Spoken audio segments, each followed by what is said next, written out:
दोस्तों, क्या आपने कभी सोचा है कि आज़ाद भारत का पहला प्रधानमंत्री बनने वाला इंसान कैसा था, जिसे बच्चे चाचा नेहरू कहकर पुकारते थे। वही नेहरू राजनीति के उस खेल के खिलाड़ी थे जिनके बिना शायद आज़ादी का नक्शा कुछ और होता। तो आइए जानते हैं जवाहरलाल नेहरू की अनसुनी और रोचक कहानियाँ। 14 नवंबर 1889 इलाहाबाद, एक अमीर कश्मीरी पंडित परिवार में जन्म हुआ। जवाहरलाल नेहरू का पिता मोतीलाल नेहरू खुद एक बड़े वकील थे और मां स्वरूपरानी बेहद संस्कारी। बचपन से ही जवाहरलाल नेहरू की दीक्षा अंग्रेजी स्टाइल में हुई। लंदन के हॉरर स्कूल और कैम्ब्रिज यूनिवर्सिटी में पढ़ाई के दौरान उनका दिमाग सिर्फ पढ़ाई में ही नहीं बल्कि राजनीति और समाज सुधार की सोच में भी दौड़ने लगा। वहीं से उन्हें भारत के लिए कुछ करने का जुनून मिला।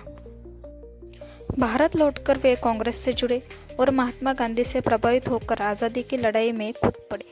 बार बार जेल जाना, अंग्रेजों से लड़ना और लोगों के बीच चाचा नेहरू की छवि बनाना, ये उनकी पहचान बन गई। 15 अगस्त 1947 को जब भारत आज़ाद हुआ तो देश का पहला प्रधानमंत्री वही बने। उन्होंने आधुनिक भारत की नींव रखी। बड़े उद्योग, वैज्ञानिक शोध, आईआईटी और पंचवर्षीय योजनाएं उनका सपना था। एक आधुनिक, प्रगतिशील और वैज्ञानिक सोच वाला भारत। नेहरू के जीवन में राजनीति जिंदगी मशहूर हुई रही, उतने ही उनकी पर्सनल लाइफ भी चर्चा में रही। उनका व्यक्तिमत्व करिश्माई था और कहा जाता है कि उनकी दोस्ती लेडी माउंटबेटन के से भी काफी गहरी थी। यही वजह है कि आज भी नेहरू को लेकर इतिहास में कई रहस्य और बहसें हैं। 27 मई 1964 को उनका निधन हुआ, लेकिन उन्होंने जो आधुनिक भारत का सपना देखा था उसकी नींव आज भी हमें दिखाई देती है। नेहरू सिर्फ एक नेता नहीं बल्कि विचारधारा थे।